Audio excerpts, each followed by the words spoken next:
안녕하세요. 39세 여성분. TV를 대신하는 플랫폼들이 많아진 요즘 참 좋은 것 같아요. 익명으로 자신을 숨기고 전래동화 형식으로 사연을 전달할 수 있는 곳이 많아서 좋다고 말씀 주셨어요.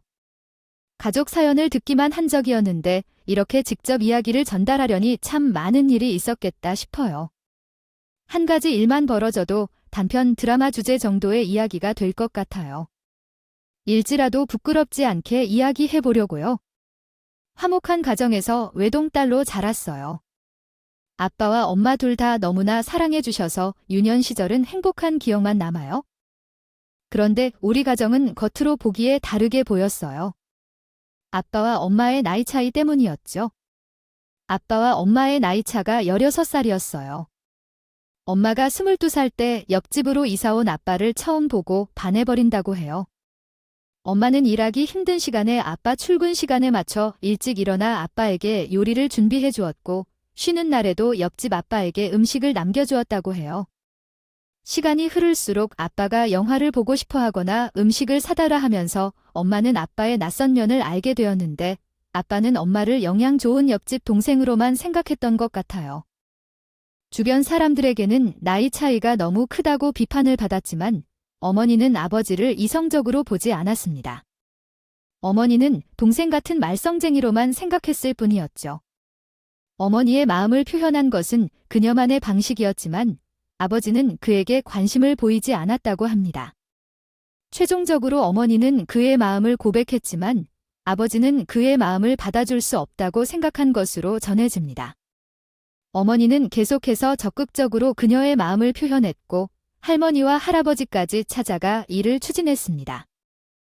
아버지는 처음에는 일을 거부했지만 결국 만나기로 결정했다고 합니다. 만나기 시작했을 때 나이 차이와 현실적인 문제 등 많은 장벽이 있었지만 어머니는 아버지와의 사랑을 이어갔습니다. 포기하지 않는 어머니를 보면서 아버지도 어쩔 수 없이 그녀에게 마음을 끌리게 되었다고 합니다. 그 나이 차이에도 불구하고 아버지는 어머니를 사랑할 수밖에 없었던 것 같습니다. 계속해서 사랑을 쟁취했던 그들은 다른 연인들과 다름없이 행복한 사랑을 이어나갔다고 합니다. 사랑하는 아버지와 어머니는 결국 결혼을 하게 되었습니다. 과거 아버지를 향한 어머니의 진심이 엿보이던 마음속에서 양과 어린 시절 내가 몇 년 전부터 알고 있었고 할아버지와 할머니는 아버지가 젊을 때 결혼을 하려는 것을 반대하는 것이 아니라 반대하지 않았다. 부모님의 사랑 이야기가 나에게 큰 영향을 미치고 결혼 상대에 대한 나의 기준이 다른 것 같아요. 사춘기 시절, 다른 친구들이 다른 학교 남학생에 대한 사랑을 주제로 이야기할 때 나는 관심을 갖지 않았다. 동기들은 너무 가벼운 것 같았고 가짜처럼 느껴졌다. 내가 좋아하는 건 진정성 있고 따뜻한 마음을 가진 사람이었다. 외모는 중요하지 않았고 내면이 좋은 사람이었으면 좋겠다. 이런 나를 이상하게 생각하는 친구들은 내 이상형에 대해 물어물었다. 그러나 나는 생각해 본 적은 없다. 어떤 사람을 좋아할지는 중요한 것은 내면이라고 생각한다. 친구들과 다른 사람들에게 보인 내 모습은 말하는 이야기들이 우습게 들렸겠지만 저는 저희 부모님을 보면서 분명 그런 남자를 만날 수 있다고 생각했습니다. 그렇게 학창시절 다른 관심이 없던 저는 학생 신분에 맞게 공부에만 집중할 수 있었습니다. 시간이 흘러 대학생이 된 저는 여전히 남자에게 관심이 가지 않았어요. 여고 시절보다는 다양한 이성과 만날 수 있었지만 하나같이 미성숙한 모습이었죠. 저보다 한참 안나이가 많은 선배들도 항상 권위적인 모습을 보여주면서 그게 남자다운 어른스럽다고 생각하는 데 됐어요. 몇 벌의 다른 남성들의 고백도 받아봤지만 하나같이 진정성 없고 진중하지 못한 모습에 거절을 수차례 했습니다.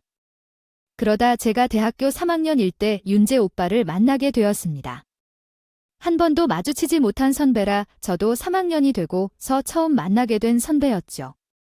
가끔 과 단합을 아는 술자리에서 윤재 오빠를 아는 사람들의 이야기를 듣기는 했습니다. 그럼 이내 너는 지금까지 남자친구 사귄 적이 한 번도 없는 거예요? 좋아하는 마음도 안 생기고 굳이 남자친구를 사귀어야 하는지 모르겠더라고요. 너 같은 애가 있긴 있구나. 그럼 이상 이원 있어? 이상형이라기보다는 제가 그 남자에 대해서 충분히 알았으면 쉽고 내면이 멋있는 사람이요. 말만 번지르르 하고 가벼운 사람은 질색이에요. 돈을 사줬다는 게임이 아니라고. 걔도 아닌데 그렇게 이야기하지 마오. 그래, 너는 윤재를 모르잖아. 그 걔가 군대에 다녀와서 휴학을 한 이후 넌 한 번도 못 봤어. 그러다 윤재 오빠가 다시 복학하면서 같은 학년으로 만났어. 학교 생활과 동아리 활동을 같이 하면서 윤재 오빠는 다른 사람들이 말하는 것처럼 내 이상형인 것 같았어. 윤재 오빠는 착한 일을 고의적으로 드러내는 사람들과는 달리 항상 주위 사람들을 도와주고 봉사활동에도 참여하며 좋은 사람이었어. 그와 나는 정말 서로 운명적인 상대인 것 같았고 대화를 하지 않아도 서로에게 호감을 갖고 다가갔어. 그리고 4학년이 되기 전 우리는 정식으로 연인이 되었어. 신선한 사이인데 우리는 오랫동안 안정적이고 잔잔한 연애를 이어갔어. 취업 준비도 비슷했고 서로에게 힘이 되었지. 이후에 무슨 일이 일어났는지 궁금하시면 다시 문의해주세요. 예정 시간이 한참이 지났는데도 오빠에게 연락이 오질 않았습니다. 여행으로 인한 피로로 먼저 잠이 들었나 싶었는데 뭔가 느낌이 좋지 않았어요. 보통이라면 다음날 연락을 했을 텐데 불길한 예감이 오빠에게 전화를 걸게 되었죠. 그리곤 휴대폰 너머 낯선 사람의 목소리를 듣게 되었습니다. 그리고 낯선 목소리에서 오빠의 사고 소식을 듣게 되었죠. 졸음운전을 하던 반대편 트럭으로 인해 오빠네 차량이 완전 파손될 정도로 큰 사고를 당했고 사고 현장에서 부모님 2분 모두 사망하시게 되었어요. 여동생은 다행히 경미한 부상 정도였지만 오빠는 사고 당시 충격으로 척추가 손상되어 하반신마비가 되었습니다. 하루아침에 부모님 2분을 잃게 된 사고로 오빠는 무척이나 힘들어했습니다. 처음에는 재활치료도 꼭 이 한 채 병원에 누워 많이 썼죠. 하지만 저는 절망하고 있는 오빠를 포기할 수 없었습니다. 제가 오빠와 실랑이를 벌이며 휠체어에 태워서라도 재활치료를 받게 했어요. 6개월을 넘게 오빠의 치료를 돕고 정신적으로도 회복할 수 있게 노력했습니다. 하루도 빠지지 않고 오빠에게 찾아가 우리가 같이 할 미래를 이야기하며 희망을 주었어요. 오빠도 어제 노력에 보답하듯 제가 직장에 출근하여 옆에 없을 때도 스스로 재활치료도 받고 운동도 하며 다시 일어설 노력을 하고 있었습니다. 그렇게 오빠도 재활을 전념을 하게 비트컨버터는 문제로 인해 메모리를 액세스할 수 없습니다. 트세 256 빅인터저의 길이가 잘못되었습니다. 되었고 견디기 힘든 현실이지만 다시 일어서기 위해 다 같이 노력을 하며 희망을 가지게 되었어요. 저도 몸이 불편한 오빠에게 도움을 주고자 회사에 있는 시간을 제외하곤 제 모든 시간을 오빠를 위해서 사용했어요. 오빠의 몸을 대신해 도와주는 것도 중요한 일이었지만 혼자 있는 여동생 문제를 제가 대신 돌봐줘야 했습니다. 오빠만큼이나 힘든 시간을 보내고 있었거든요. 부모님은 2분 모두 돌아가시고 오빠는 평생 불편한 몸이 되어 있는 현실이 어쩌죠. 다 크고 어두운 현실 속에서 우리 모두 견디기 힘든 시기인 은재는 많이 힘들어 있습니다. 저는 그런 은재를 위해서 마음껏 의지할 수 있는 좋은 언니가 되기로 했어요. 은재 상황을 개선해주고자 틈틈이 신경을 썼어요. 오빠 몰래 의약품을 넣어주고 번화가에서 아가씨 데이트 같은 일상을 즐기며 평범한 또래들이 즐기고 있을 시간에 제가 만들어주려고 했습니다. 그때는 힘들어하는 은재를 위해서 제가 무리를 해서라도 더 잘해주고 싶었어요. 그렇게 저는 오빠를 위해서 제가 할 수 있는 모든 것을 해주고 싶었습니다. 그러나 제 노력에도 불구하고 현실적인 어려움이 있었어요. 오빠와 가족관계에 있어 가족이 아닌 여자친구라고 공개되어 있으니까요. 이대로 계속 싫어진다. 몸도 불편하고 변함없이 맑고 진심 있는 오빠를 보면서 내 평생을 그와 같이 보내도 후회가 없을 것 같은 확신이 들었습니다. 그러한 마음을 표현해야 하는지 고민하던 중 오빠가 먼저 이 상황을 이야기했어요. 내가 말하고 싶은 게 있는데 좀 들어봐. 미안하지만 몸이 불편하고 앞으로 어떤 삶을 살게 될지 불확실해. 내가 내게 짐이 되어서는 안 될 것 같아. 내 마음대로 결정해서 미안하지만 이 선택이 너에게 더 나은 선택일 거야. 우리 헤어지자. 오빠가 왜 그런 말을 안 하는지 이해가 되지 않았어. 어떻게든 옳다고 생각하고 도망치려는 생각도 했지만 솔직히 나 역시 그런 사람이었으면 아마 진작에 도망가고 다른 사람을 찾았을 거야. 이내가 옆에 있다면 너만 손해야. 제가 마주한 상황은 이미 불편함으로 가득 찼습니다. 어떻게 해야 하는지 정말 막막했어요. 그러나 그런 걱정은 이젠 필요 없어요. 애써 힘들게 살 필요는 없어요. 어차피 병원에서의 결정을 야기한 사건이었어요. 처음부터 말했잖아요.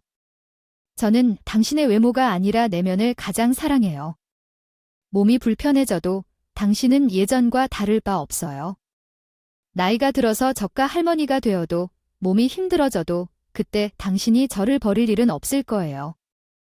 아니, 반대로 말하자면 나는 당신이 그럴 일은 없다고 믿어요. 언제 이야기해야 할지 고민했는데 이 분위기를 이용해 결정해볼까요? 여자친구로 사는 게 너무 힘들어할 때 결혼해줄래요? 아니, 우리가 결혼한다는 거죠? 당신의 마음도 알 것 같고 몸이 불편한 사람으로서 이 삶이 얼마나 힘든지 상상이 돼요. 그럼에도 불구하고 뒤졌어요. 원칙을 알아버린 당신도 제자리를 못 잡으셔도 결혼을 약속했어요. 제안하며 결혼하자고 제안했지만 솔직히 말하면 제 부모님의 반응에 대해 고민이 많았어요. 자문하신 부모님은 당신의 회복을 살포시 도와주셨지만 하나뿐인 딸을 몸이 힘든 사람과 결혼시키기에 대해 어떻게 생각하실지 수가 없었어요. 저는 윤재 오빠와 결혼하려고 해요. 아빠 엄마가 반대하더라도 소용없어요. 내 결정은 이미 내렸고 도움을 요청할 생각은 없어요. 반대하더라도 알아야 할 것 같아요. 윤재를 버리고 다른 남자를 만날 생각도 했어요. 우리는 서로 준비가 되면 결혼할 거라고 생각했었죠. 우리가 반대하는 것처럼 얘기해도 소용없다는 걸 알았어요. 우리 딸이 우리를 가장 잘 아는 줄 알았는데 마음이 서운하네요. 이런데도 윤재와 결혼하는 건 더 나은 선택일 거예요. 오늘 마음이 흔들려도 윤재를 믿고 가야 해요. 우리는 바다에서 풍랑을 만나는 법을 알아요. 힘들 때 언제나 우리가 옆에 있을 거라는 것을 잊지 말아요. 우리 부모님이 결혼을 승낙해 주셨고 우리는 서로 의지하고 응원받으며 결혼식을 올릴 수 있었어요. 더 이상 나를 걱정하지 마. 나에게 관해 이야기할 때가 돼 있어? 혹시 무슨 문제가 있어? 응, 정리하던 방에서 담배를 발견했어. 요즘 내 표정도 어둡고 나랑 대화하려고도 하지 않아. 그리고 공부하러 독서실을 가는데 항상 돌아오면 옷에서 이상한 냄새가 나. 그리고 너가 이야기하는 거 어때? 처음에는 많이 좋아줄 줄 알았는데 너가 이야기를 해볼까? 나도 힘들고. 이야기를 하려 해봤지만 우리는 서로의 이야기를 하지 않아서 어쩔 수 없었어. 계속 남편을 붙잡고 이야기를 해봤지만 그건 아무 소용이 없었어. 우리 부부보다 더 어린 신호 은재를 위해서 더 많은 시간을 보내기로 했어. 그 이후로 학교에 가서 담임 선생님과 이야기를 나누었고 은재가 홀로 있는 시간을 줄이기 위해 같이 여행도 다니며 서로 더 어두운 부분을 이야기해보기로 했어. 심려와 노력으로 마음을 풀려 노력해왔지만 아무런 효과가 없었습니다. 어디서 잘못된지 모르겠지만 마음을 풀지 못하고 돌아오지 않았어요. 우리 가족이 서로 멀어져 갔고 갑자기 우리 곁을 떠났습니다. 이상하게 아이를 홀로 두고 말이에요. 우리 부부가 더 신경을 써야 할 문제가 아닌가 싶어요. 하지만 서로 피해가면서 살았고 제대로 대화를 나눌 시간이 부족했어요. 그러다가 언젠가 임신했음을 알게 되었지만 몸의 변화를 알아차리지 못했어요. 점점 살이 찐 것으로만 생각했죠.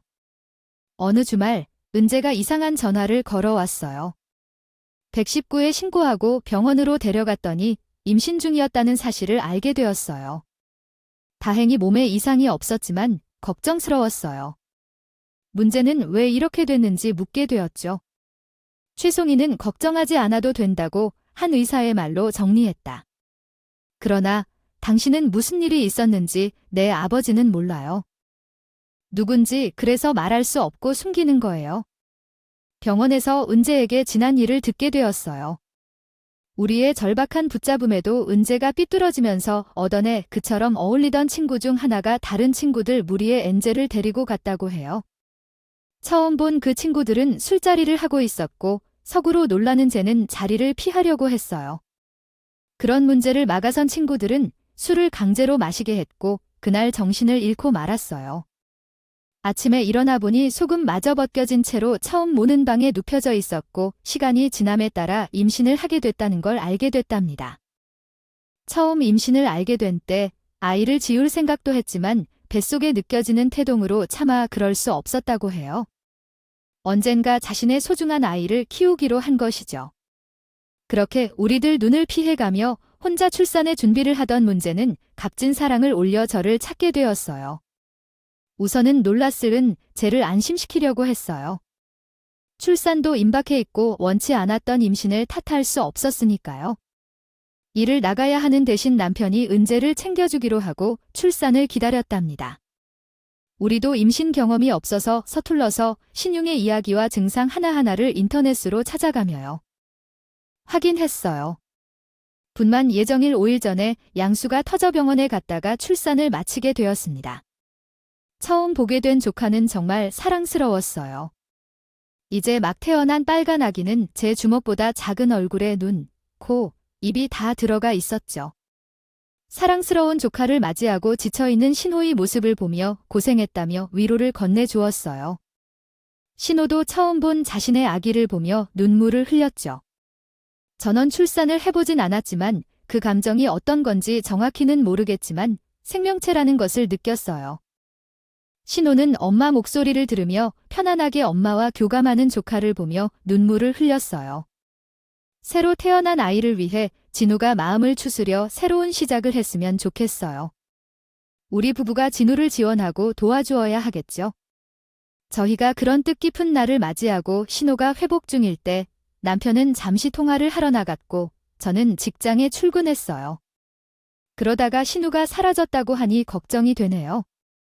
나도 가기로 결정을 했을까요? 병원 관계자와 함께 남편이 병원을 이곳저곳 찾아 돌아다녔는데도 어디에도 신호의 흔적은 찾을 수 없었습니다. 나중에 CCTV를 확인해보니 남편의 여벌 옷을 입은 신우가 병원을 떠나는 모습이 찍혀 있었습니다. 처음에는 주변에서 신호를 찾아다녔어요. 아이를 버리고 도망간다는 배신감보다는 아직도 몸은 아프게 생각되는 신호를 걱정해야 했거든요.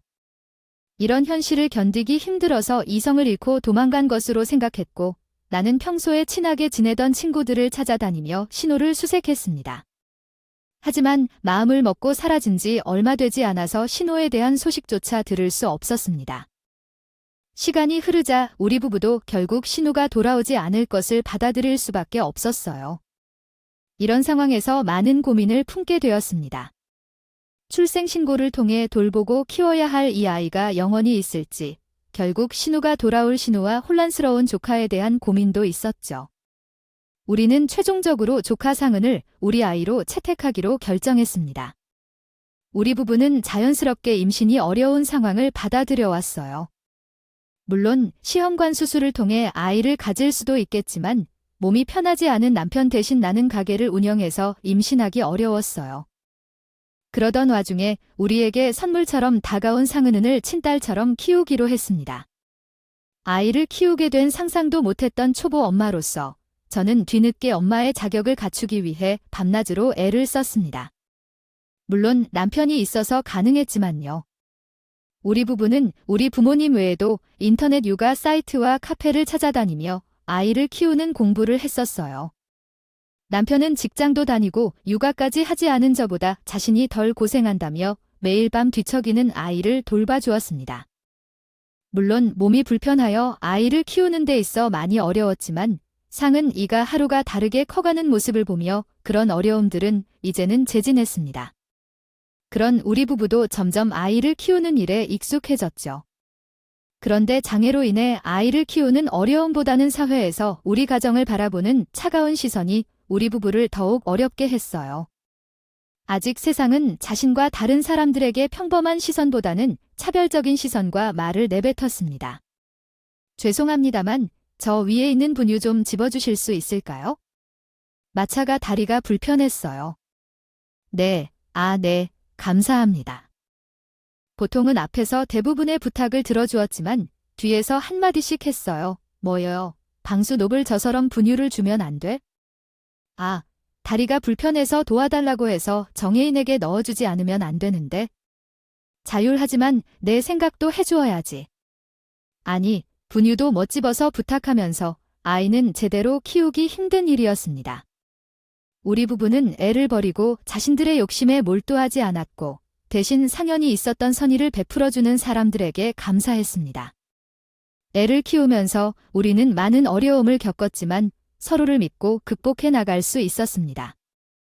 두 부모 모두 다른 일을 하며 애를 행복하게 키웠고 이를 통해 서로에게 힘이 되었음을 깨달았습니다.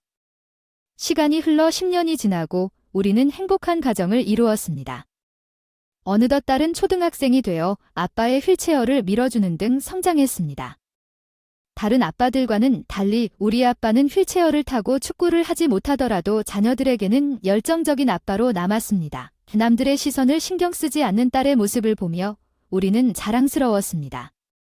그리고 낭은 너희 아빠는 축구를 하지 못한다고 생각하지 않았다. 우리 아빠는 자신의 장애를 극복하여 축구대회에 참가하고 자연스럽게 기습도 성장하였다. 함께 놀면 서로 가깝게 다녔던 몇 년 전의 모습을 떠올리며 함께 살았던 아버지의 모습을 조심스럽게 내려왔다. 그들은 축구인 같은 목숨 타는 스포츠 마찬가지로 일부 인생에서 싸움의 마지막 항해에 익숙해져 있었다. 너는 축구를 아냐. 그런 말 하지 마. 넌 그것을 본 적도 없는데 다른 사람을 거짓말쟁이로 몰아세우지 마라. 당장 나의 아빠를 데리고 와서 보여줄 테니까. 사실 우리 집에선 아빠가 축구를 하러 나갈 때가 있었어.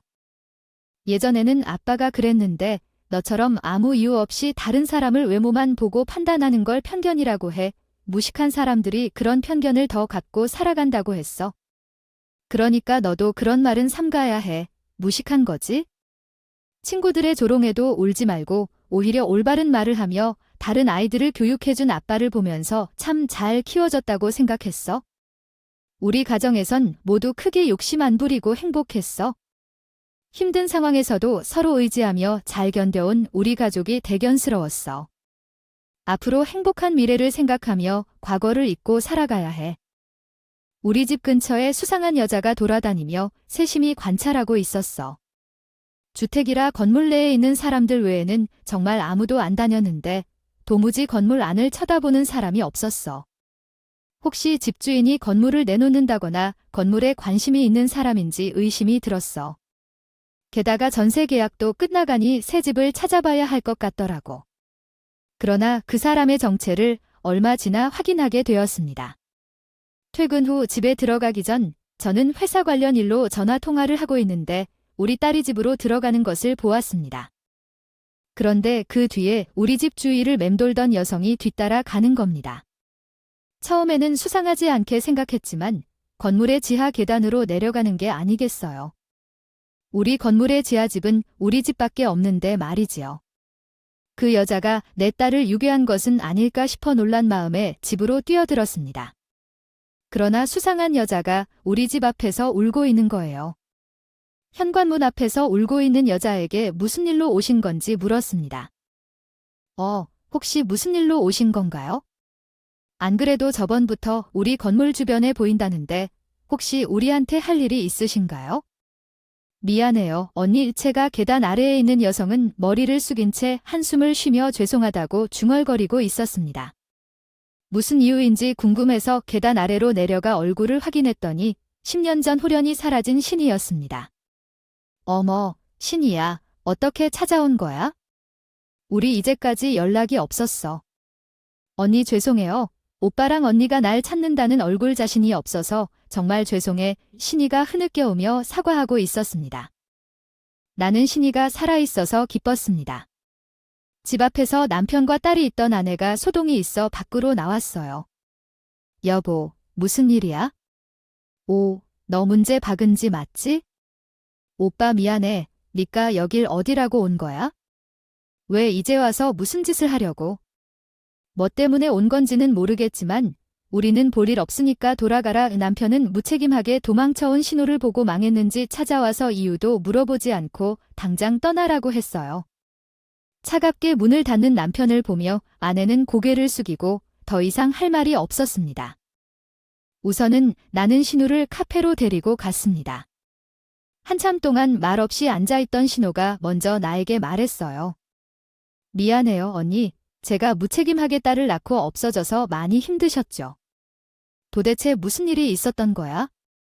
아니, 살아있을 때는 제가 무슨 말이라도 해주고 없어질 때는 살아있자고 해야지. 미안해요. 그때는 제가 머리가 어떻게 된 건지 애를 낳기 전까지는 잘 키워보려고 했는데 막상 낳고 보니까 무서웠어요. 아직 어린 나이에 남편도 없이 혼자서 애를 책임질 거라니까 아무것도 모르면 내가 어떻게 키워야 하나 무섭더라고요. 그래도 오빠랑 언니라면 잘 키워줄 것 같아서. 그런데 저도 도망간 거예요? 그러면 우리한테 말이라도 해줘야지. 우리가 신혼자 키우게 내도 없겠어. 애를 위해서라도 잘 키울 생각을 해야지. 무서워서 도망간 거라지만 너무하진 않았니? 정말 미안해요, 언니. 입이 10개라도 말하고 싶어요. 전 다 잘못했어요. 그래서 10년이 지났는데 왜 왔어요? 지금 상원이를 데려가겠다고 하지는 마시오. 늦었지만 용서도 받고 보답도 해야 된다고 생각하니까요. 진우는 조금 늦었지만 자신이 저지른 모든 잘못을 사과하고 싶다고 했어요. 자신이 어떻게 살아왔는지 이야기해 주었어요. 무서운 마음에 도망치듯 나온 신우는 우리가 몰랐던 신고의 집에서 살게 되었어요. 몸을 회복하면서 자신이 어떻게 살아가야 할지 많이 고민했다고 하네요. 처음에는 집으로 돌아가려고 했지만 도망간 자신을 원망하며 무서워했다고 하네요. 배울 것도 없고 아는 사람도 또래 친구들 말고는 없던 신우는 매일 친구 집 앞 놀이터에서 시간을 보냈다고 해요.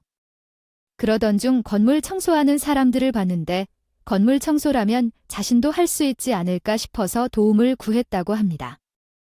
처음에는 손사래를 쳤지만 매주 먼저 청소하는 신우를 보며 마음이 움직이기 시작했다고 합니다. 결국 신우는 그분들과 함께 다니며 청소용품과 청소하는 법을 배웠어요. 장하고 변화한 것을 알 수 있었죠. 처음에는 그냥 건물 청소를 맡은 것으로 시작했던 주인공 신우의 이야기가 건물 투자와 가족과의 재회, 그리고 용서와 변화로 이루어진 따뜻한 이야기로 펼쳐졌습니다. 신우는 힘들고 바쁜 일상을 극복하면서도 가족과의 소중한 연결을 되찾았고 자신의 잘못을 용서받으며 새로운 삶을 시작하게 되었습니다. 이런 이야기를 통해 가족의 소중함과 용서의 힘을 느낄 수 있었던 것 같습니다. 함께한 시간이 얼마나 소중한지 깨닫게 해주는 따뜻한 이야기였습니다.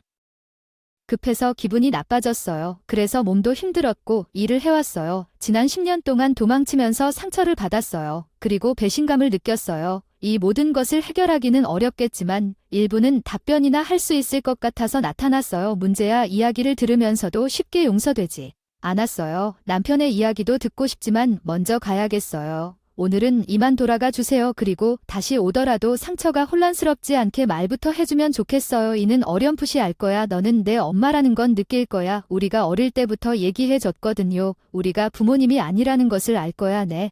얘기 무슨 의미인지 알겠지? 신우의 이야기를 듣고 나도 어떤 마음이었을지 어느 정도 이해가 됐지만 용서는 쉽게 되지 않더군요. 남편도 마찬가지였어요. 오랜만에 만난 동생은 반가웠지만 과거를 용서하기 어려웠어요. 매주 찾아와 용서를 구하는 신우 앞에서도 남편은 마음을 열지 않았어요. 그런데 우리 보호자에게 상은 결정적으로 마음을 바꿔주었어요. 잠자는 상처를 정리하다 우연히 일기장을 보았어요. 그곳에 가족과 신우에 대한 글이 있었어요. 매일 듣던 우리 엄마를 만나게 되었다. 어른 이야기라 잘 알아요. 이런 이야기를 통해 가족의 소중함과 용서의 힘을 느낄 수 있었던 것 같습니다. 함께한 시간이 얼마나 소중한지 깨닫게 해주는 따뜻한 이야기였습니다. 하지만 얻지는 못한 엄마가 큰 잘못을 저지른 것 같다. 얻지는 못한 엄마와 이야기하고 싶지만 아버지는 엄마가 가실까 봐 그렇게 하지 않는다. 어른들의 세계는 이해할 수 없다. 그냥 우리처럼 사이좋게 지내는 것이 좋을 텐데 말이다. 싸우면 하루도 사이좋게 지낼 시간이 줄어든다. 어린이 일기장을 보니 어린 신호는 우리 부부보다 더 나아 보였다. 자신의 잘못을 충분히 사과하고 반성하고 있는 것을 보니 우리 부부는 속마음과 다르게 행동하고 있었다. 남편과 대화를 통해 더 행복해지는 선택이 무엇인지 이야기하게 되었다. 그 후 우리는 신호를 용서하기로 결정했다. 화해하는 날, 우리 부부와 신호는 서로에 대한 마음을 표현하며 감정이 고조되어 눈물을 흘렸다. 신호는 우리에게 계속할 것이 있다고 말했다. 자신의 건물을 우리 부부에게 양도하고 싶다는 것이었다. 언니, 오빠, 이 건물 받아줘야 제 마음이 편해요. 능력이 된다면 더 좋은 것도 하고 싶지만 일단 이거라도 받아주세요. 제발. 신호의 괴롭힘을 따라 받아들이기로 했다. 지금은 그 건물을 새로 리모델링해서 신우까지 함께 지내고 있어요. 특히나 상은이가 우리 부부와 신우와의 관계를 어떻게 받아들일지 걱정했었는데 모두 잘 적응해서 지내고 있어요. 신우 덕분에 이사 걱정 없이 살 수 있는 집을 가지게 되었고 남편은 작업실을 가지고 다른 층을 임대해서 돈 걱정 없이 살고 있어요. 딸이 아니라면 신우와의 과거를 잘못도 따지며 자존심을 세우고 있었을 겁니다. 그러면 이렇게 행복한 시간을 보내지 못했을 거예요. 생각해보면 우리 가족에게 참 많은 일이 있었네요. 그래도 항상 우리 부부가 서로를 믿고 견뎌왔기에 지금의 행복한 시간을 보내는 것 같아요.